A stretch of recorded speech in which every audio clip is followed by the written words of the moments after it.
जो खो गया उसके लिए शोक न करो, जो बचा है उसका मूल्य समझो। Don't grieve over what is lost, value what remains.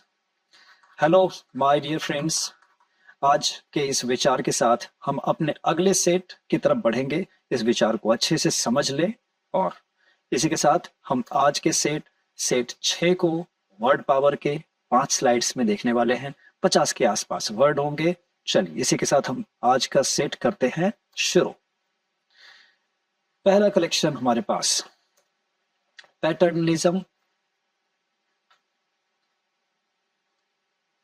पैटर्नलिज्म, omnibus, telegraph, कोलोक्वियल, preamble. आइए पैटर्नलिज्म से शुरू करते हैं। पैटर में पैटर, फादर, इतनी बात अब तक आप लोगों को याद हो चुकी होगी। तो पैटर्नलिज्म, फादर, हम अगर कहें कि अगर किसी स्टेट में या किसी कंट्री में अगर सरकार और उसके सब्जेक्ट यानी जनता जो है उसके बीच father and child like relation है, तो हम यहाँ पे कहेंगे पैटर्नलिज्म वाली बात यहाँ पे है कि फादर चाइल्ड लाइक संबंध है सरकार और सब्जेक्ट के बीच में, कि सरकार सरकार अपने सब्जेक्ट का बच्चों की तरह ख्याल रखती है। फादर चाइल्ड लाइक रिलेशन है, पैटर्नलिज्म है।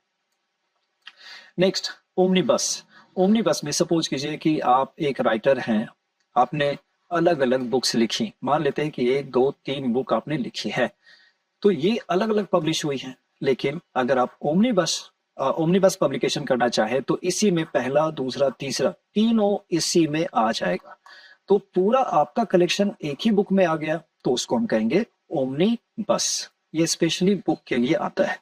चलिए टेलीग्राफ के साथ एक वर्ड आपको जरूर जानना चाहिए, टेलीग्राम। हम टेलीग्राम को मैसेज कह सकते हैं। मैसेज, आप जो मैसेज भेजते हैं वही टेलीग्राम है। टेलीग्राम का मतलब दूर प्लस ग्राम, आपने दूर किसी चीज को भेजा, संदेश को भेजा, शब्द को भेजा, तो ये टेलीग्राम आपने किया। ये टेलीग्राम मैसेज, और जिस तरीके से करते हैं, जिस माध्यम से करते हैं, जो मीडियम आपने अपनाया, जो सिस्टम आपने यूज किया, जो टेक्निक आपने यूज की, जो मशीन आपने यूज की, ये मशीन है टेलीग्राफ। ओके है, तो टेलीग्राफ मशीन है या सिस्टम है, और टेलीग्राम जो आपने मैसेज भेजा वो टेलीग्राम है। तो टेलीग्राफ के थ्रू हम टेलीग्राम भेजते हैं। चलिए अगले वर्ड को लेंगे, कोलोक्वियल। हम इसके लिए ग्रामर वर्ड को लेते हैं पहले। ग्रामर मीन्स व्याकरण। व्याकरण हम उसी को कहते हैं हर भाषा में, जो भाषा आधिकारिक रूप से अगर उसको मान्यता चाहिए तो उसके पास अपना ग्रामर होना चाहिए। मीन्स रूल्स होने चाहिए उसके पास, शब्दों को कैसे बिठाना है, यानी व्याकरण उसका अपना होना चाहिए, तब वो मान्यता प्राप्त भाषा बन सकती है। तो इसके अलावा हम देखते हैं कि बोली होती है, बोलियां लोकल लैंग्वेज होती है ना, बस यही लोकल लैंग्वेज जिसमें ग्रामर को ज्यादा बोलने की कोई जरूरत नहीं होती है। मीन्स इनफॉर्मल लैंग्वेज है वो, इनफॉर्मल, नॉट फॉर्मल। फॉर्मल अगर आप बात करते हैं इसका मतलब आपको ग्रामर का बहुत ध्यान रख करके बात करनी पड़ेगी। लेकिन अगर आप कोलोक्वियल बात कर रहे हैं, यानी आप लोकल बोली में, लोकल लैंग्वेज में आप बात कर सकते हैं, इनफॉर्मली बात कर सकते हैं, हम इसको कहेंगे कोलोक्वियल। ये लोक्वा वर्ड याद रखिएगा, लोक्वा, LOQU ऐसे करके जो जाएगा, इसका मतलब है बोली या लैंग्वेज, भाषा। लैंग्वेज से इसका ताल्लुक होता है। डन। चलिए अगले वर्ड को लेंगे, प्रीएम्बल। आप कॉन्स्टिट्यूशन में आइए, कॉन्स्टिट्यूशन में हम देखते हैं सबसे पहले प्रीएम्बल ही आता है। प्रीएम्बल इसको हम क्या बोलते हैं, भारत के संविधान की प्रस्तावना। इट मीन्स किसी भी बुक के प्रीफेस यानी बुक के पहले जो बात कही जाती है पब्लिशर की तरफ से या राइटर की तरफ से, हम उसको प्रीफेस कहते हैं, आमुख हिंदी में कहते हैं उसको, आमुख, या एक तरह से इसको प्रीलोग भी कह सकते हैं। प्रीलोग, कहानी के शुरू के पहले जो बात कही जाती है प्रीलोग कहेंगे या प्रीफेस कहेंगे। या प्रीएम्बल कहेंगे। इट मीन्स प्रस्तावना हिंदी में। और इसमें होता क्या है कि आप प्रीएम्बल पढ़ के ही समझ सकते हैं कि उस किताब में, जैसे संविधान अगर बुक है तो उसमें क्या क्या चीजें होंगी, वो उसी प्रीएम्बल में आपको पता लग जाती है कि प्रस्तावित है, ये सारी चीजें हमने इस बुक में प्रस्तावित की हैं। प्रीएम्बल उसी से पता लग जाता है। एक तरह से वो कंटेंट का काम करेगा। कंटेंट मीन्स विषय सोचे कि क्या क्या उसमें कंटेंट है, क्या क्या चीजें उसमें उल्लिखित है, लिखी गई है। डन। रिपीट करेंगे। प्रीएम्बल प्रस्तावना, उसको आप प्रीएम्बल के अलावा प्रीलोग कह सकते हैं और प्रीफेस भी कह सकते हैं। चलिए अब इसका स्क्रीनशॉट लेंगे। अब अगले कलेक्शन पे आएंगे। अगला कलेक्शन हमारे पास है autograph, biography, autobiography, photograph, generic terms, abdication. चलिए आराम से हो जाएगा। ऑटोग्राफ। ऑटोग्राफ जानते हैं कि आप सेलिब्रिटीज, जो सेलिब्रिटीज होते हैं आप उनसे सिग्नेचर लेते हैं, यानी उनके ऑटोग्राफ लेते हैं। हस्ताक्षर, बड़े लोगों के दस्तखत, इसमें कोई दिक्कत नहीं होगी। चलिए अगला वर्ड को लेंगे बायोग्राफी। बायोग्राफी, आप एक एमिनेंट पर्सनालिटी हैं, आप एक एमिनेंट पर्सनालिटी, बड़े आदमी हैं आप, तो आपके ऊपर किसी ने एक किताब लिख दी, किताब लिख दी, तो आप बायो है, बायो मीन्स जीवित है, जीवित है। तो आपके ऊपर किताब किसी दूसरे ने लिखी, आप हैं ए, बी ने लिखी किताब, तो आपकी किताब जो कहलाएगी वो कहलाएगी बायोग्राफी। बायोग्राफी। लेकिन मान लेते हैं, ये ऑटोबायोग्राफी पे अब हम आ गए, अगर ये किताब आपने ही लिखी है खुद से अपने बारे में, तो ऑटो मीन्स खुद, तो ये हो जाएगी आपकी आत्मकथा। आत्मकथा, अपनी ही कथा। जैसे गांधी जी का एक्सपेरिमेंट विथ ट्रूथ, ये गांधी जी का जो अपने से खुद से उन्होंने लिखा है, तो वो कहला जाएगी गांधी जी की ऑटोबायोग्राफी। ऑटोबायोग्राफी। और अगर कोई दूसरा लिखे तो उसको कहेंगे बायोग्राफी। तो ऑटोबायोग्राफी और बायोग्राफी में ये आत्मकथा है और ये किसी की कथा, सिर्फ किसी की कहानी। अगले पे आते हैं फोटोग्राफ। फोटोग्राफ तो फोटोज आप जानते ही हैं, लेकिन ऑप्शन में अगर ऐसे हो जाए कि written by light, written by light, ऐसा सच में ऐसा ही होता है ना कि जब तस्वीर हम लेते हैं तो उस तस्वीर को कौन उकेरता है, उस पे तस्वीर तो लाइट नहीं लिखी ना। अगर लाइट नहीं आती तो फोटो फिल्म पे वो तस्वीर बनती भी नहीं। तो रिटन रिटन राइट करने का काम तो लाइट नहीं किया, इसीलिए रिटन बाय लाइट, फोटोग्राफ। एक तरह से इसकी परिभाषा हो गई। चलिए हम अगले वर्ड को लेंगे।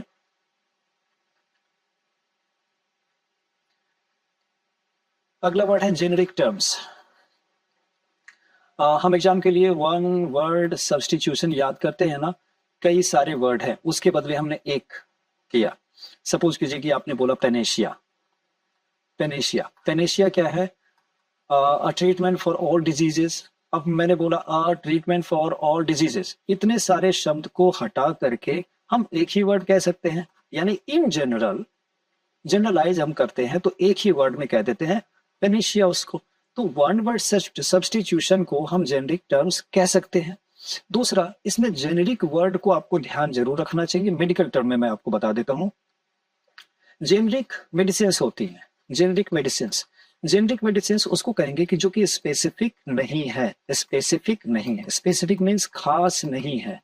जैसे सर दर्द, पेट दर्द, इस तरह की कोई गोली है, इस तरह का कोई मेडिसिन जो टेबलेट आ रहा है, वो अब उस पे जो है सरकार सख्ती ये देती है कि आप इसको महंगे में नहीं बेच सकते, क्योंकि इसका फॉर्मूला इतना जनरल हो गया है कि इस पे अब कोई कॉपीराइट जैसी कोई बात अब नहीं है। तो इन दवाइयों को आप स्पेसिफिक दवाई के रूप में नाम दे करके महंगाई के साथ महंगा करके आप नहीं बेच सकते।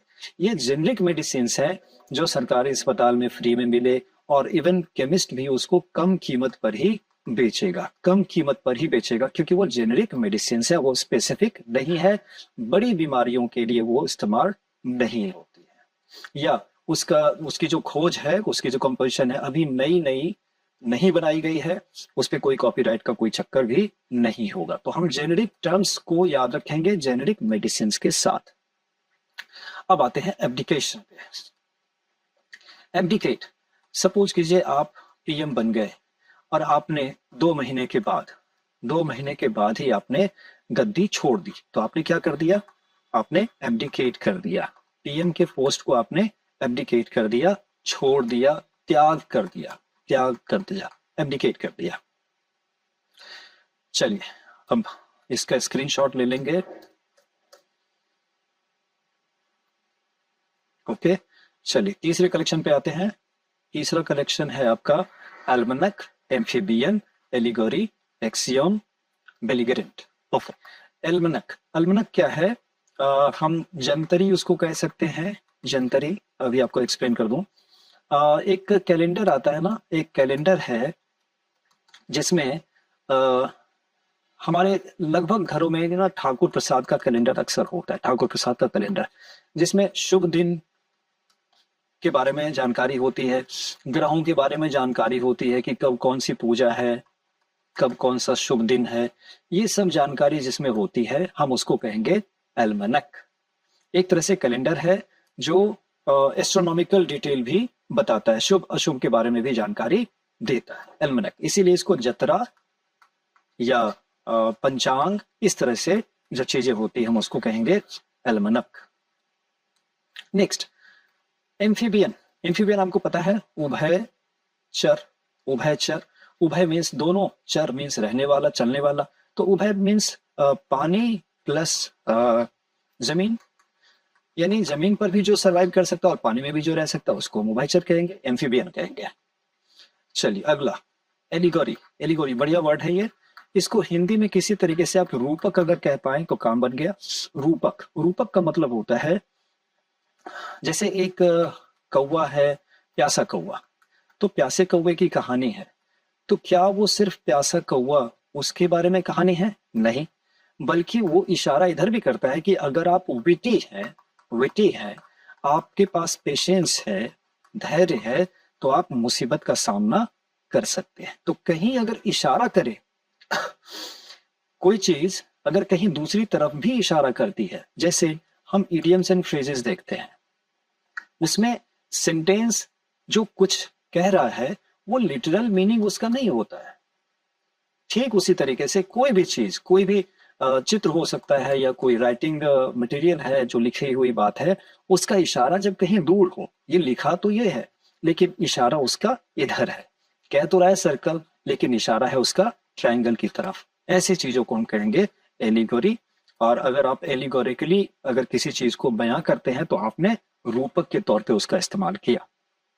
चलिए अगला आएंगे एक्सियम। एक्सियम, एक्सियम को आप प्रोवर्ब सुना होगा, कहावत, लोकोक्ति, या इसको एडेज भी कहते हैं, एडेज। तो यही है कहावत या मुहावरा। अब इसमें बताने लायक कुछ खास नहीं है, आपको कहावत या मुहावरा जानते ही होंगे, जैसे अधजल गगरी छलकत जाए, ये सब एक्सियम है या एडेज है या प्रोवर्ब है। प्रोवर्ब मतलब ऐसी बातें जो सेल्फ एविडेंट है और टाइम टेस्टेड है, एक तरह से बहुत दिनों से ऐसा चला आ रहा है और ये प्रूव्ड है पहले से। नेक्स्ट, बेलिगरेंट।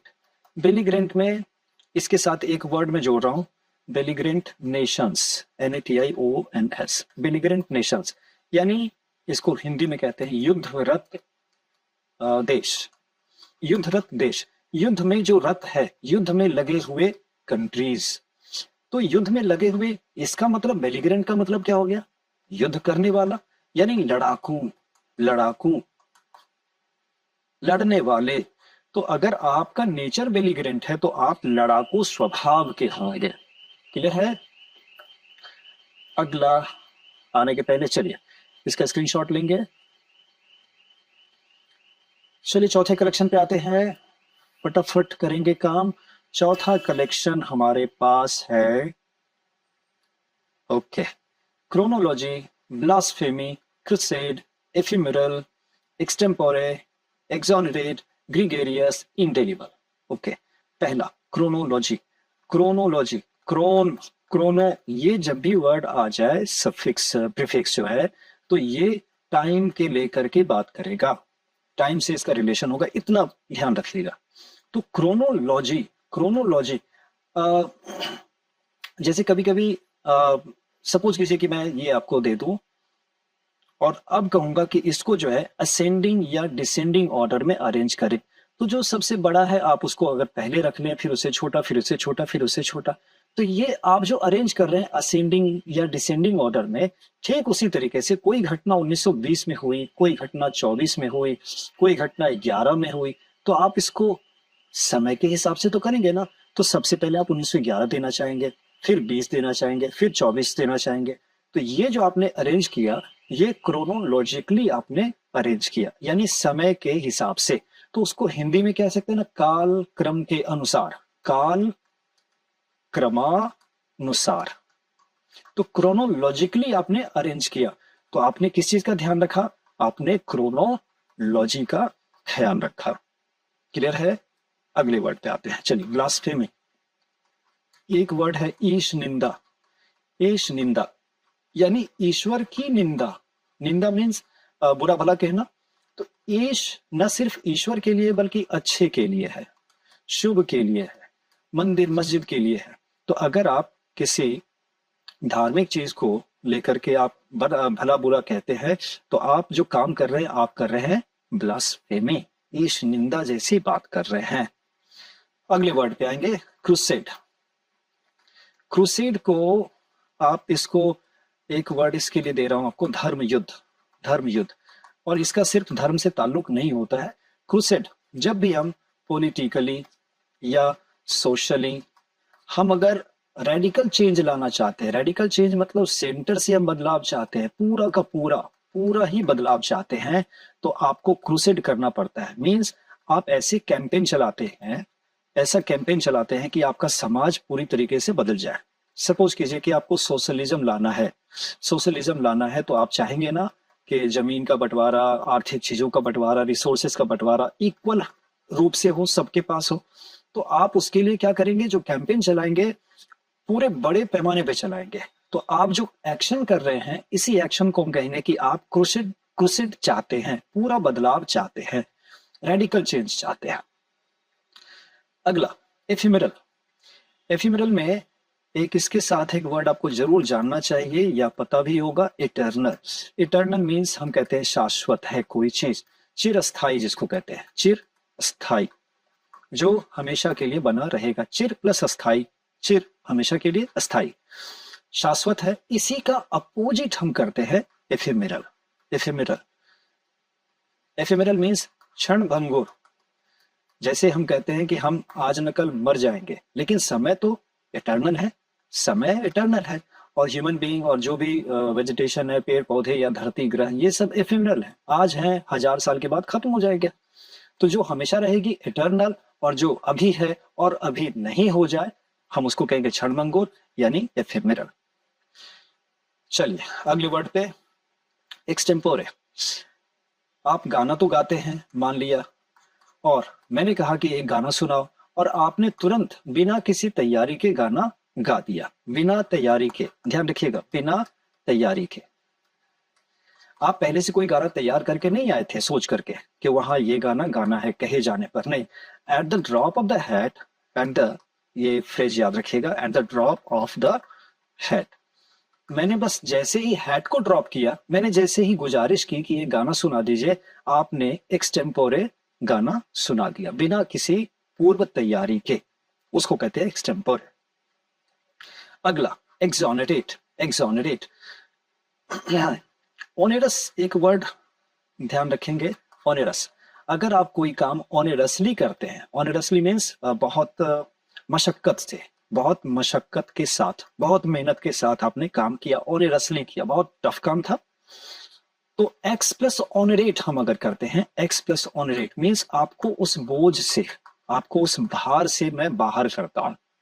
यानी आपके ऊपर जो ऑब्लिगेशन थी, आपके ऊपर जो भार था, हम उससे आपको मुक्त करते हैं। तो पहला अर्थ तो इसका ये हो गया एक्सोनरेट का, कि भार मुक्त करना। इसका दूसरा अर्थ आपको बता दूं, आपके ऊपर कोई ब्लेम लग गया है, ब्लेम आरोप लग गया है, और आप एक्यूज्ड कहला रहे हैं, यानी आरोपी, कि आपके ऊपर मर्डर चार्ज या चोरी का इल्जाम ये सब लगा है। तो जब कोर्ट में जब बहस चली और आपको पाया गया कि आप बिल्कुल ब्लेमलेस हैं, आपके ऊपर आरोप जितने भी लगे सब गलत सिद्ध हो गए, तो आपको कोर्ट क्या करती है? एग्जोनरेट करती है, आपको सारे आरोपों से बरी कर देती है। तो ये इसका दूसरा मीनिंग हो गया। बरी करना, तो वो भी तो बोझ था। तो एक साथ चाहे तो दोनों को याद रख सकते हैं। किसी को बोझ से, काम से, जिम्मेदारी से फ्री करना, एग्जोनरेट किया। दूसरा, कोर्ट के द्वारा आपके सारे आरोपों से आपको बरी कर दिया जाना, ये भी एग्जोनरेट है। चलिए अगले वर्ड पे आएंगे, ग्रिगेरियस। ग्रिगेरियस ग्रिगेरियस आप सीधा ये कहना कि झुंडबाज। झुंडबाज कोई वर्ड वैसे होता नहीं है, आप कोलोक्वियली इसका इस्तेमाल कर सकते हैं। जो भीड़ में ही रहना चाहेगा, यस, भेड़ जैसा, भेड़ जैसा।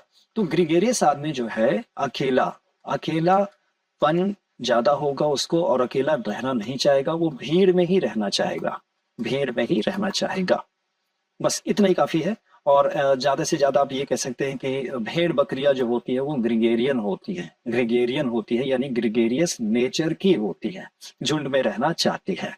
इसके लिए कोई एक वर्ड ध्यान नहीं आ रहा है। चलिए अगले वर्ड पे आते हैं, इनडेलिबल। इनडेलिबल में आप ध्यान दीजिएगा, इन प्रीफिक्स है प्लस डेलिबल। डेलिबल बनता है डिलीट से, डिलीट मीन्स मिटाना, ये तो आपको पता ही है।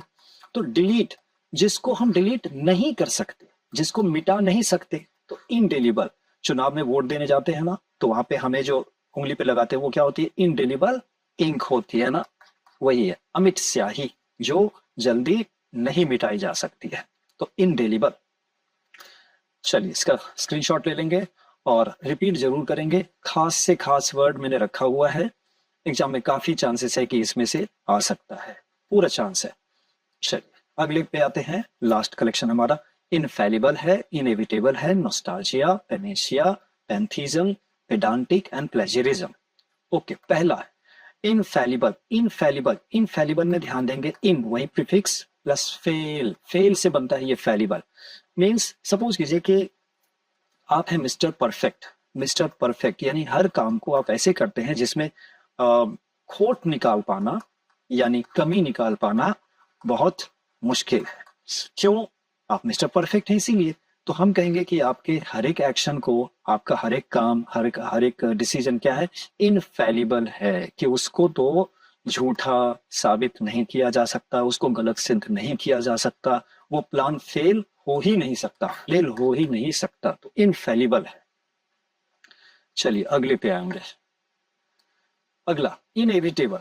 इनएविटेबल, एविट में ये फिर देखिए प्रीफिक्स वही है, इन प्लस एविट, ये एविट। एविट को आप एविक्ट से लेकर के चलिए। एविक्ट, एविक्ट का मतलब क्या होता है, आप जैसे इस गड्ढे में आप फंस गए हैं, तो आपको कोई आएगा, इवैक्यूएट करेगा। क्या करेगा? इवैक्यूएट। इवैक्यूएट मीन्स बाहर निकालेगा मुसीबत से। तो आपका मुसीबत से बाहर निकलना, इवैक्यूएट किया जाना, या एविक्ट होना, एविक्शन। एविक्शन का मतलब बाहर कर दिया जाना। तो यहां पे एविट जो बना है, ये इसी एविक्ट से और इवैक्यूएशन से बनता है। तो एविट का मतलब हो गया, हम जिस चीज से नहीं निकल सकते, इनएविटेबल हो गया। एक ऐसी कोई प्रॉब्लम आ गई, एक ऐसी सिचुएशन है जिससे आप चाह करके भी नहीं निकल सकते।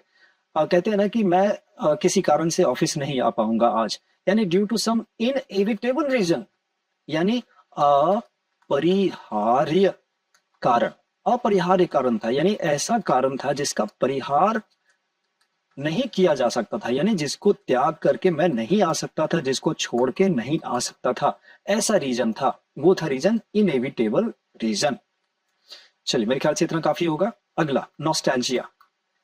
नॉस्टैल्जिया, आप इस देश के निवासी हैं, आप यहाँ काम करने चले गए, तो कुछ दिन में आपको ना घर की याद आ गई, तो आपने क्या फील किया? नॉस्टैल्जिया फील किया, यानी आप नॉस्टैल्जिक, नॉस्टैल्जिक हो रहे हैं या नॉस्टैल्जिक फील कर रहे हैं। घर की याद, इसको होम सिकनेस आप जो कहते हैं ना, होम सिकनेस, यही है होम सिकनेस। घर की याद आना, पुराने चीजों की याद आना, पुराने जगह की, पुराने समय का याद आना, नॉस्टैल्जिया। सॉरी। चलिए अगला पेनेशिया। पेनेशिया हिंदी में याद रखिए, यही आपके लिए पेनेशिया बन जाएगा, रामबाण। 100 रोगों का इलाज एक, रामबाण। 100 रोगों की दवाई एक ही है, यह है पेनेशिया। सॉरी। अगला पैंथीज्म।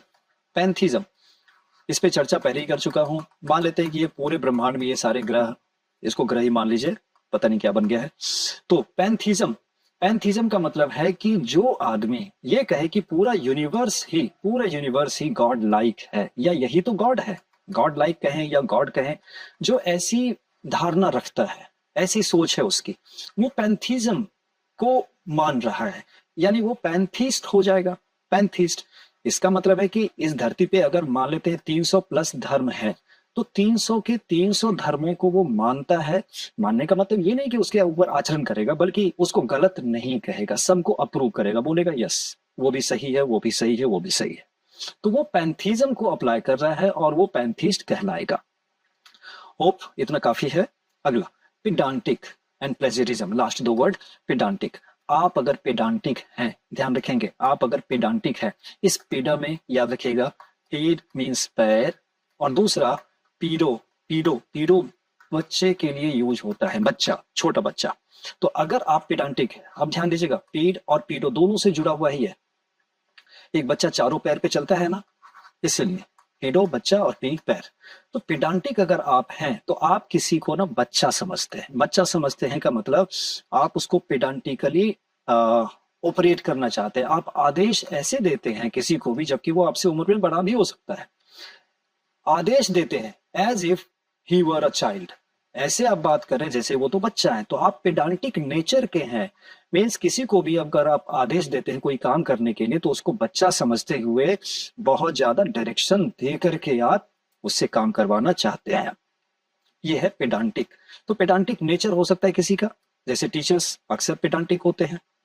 लास्ट वर्ड लेंगे, प्लेजरिज्म। प्लेजरिज्म में आप सपोज कीजिए ना कि ये कविता है एक, या एक धुन है, मान लेते हैं म्यूजिक पीस है, इसको मैंने चोरी कर लिया, ये है आपकी, और इसको चोरी कर लिया मैंने किया चोरी। क्या चोरी की? आपकी कविता या आपकी धुन या आपकी थॉट को चोरी कर लिया, विचार आपका था और चोरी कर लिया मैंने। ये हो गया, मैंने जो एक्ट किया ये है प्लेजरिज्म, और मैं बन गया प्लेजरिस्ट, RIS, प्लेजरिस्ट। यानी मैं किसी ऐसी चीज का चोर हूं जो दिखती नहीं है, इस चीज का चोर। चलिए इसका स्क्रीनशॉट लेंगे, और इसी के साथ wish you all the best for the coming exam, और नेक्स्ट वीडियो में मिलते हैं। तब तक के लिए नमस्कार और ढेर सारी शुभकामनाएं।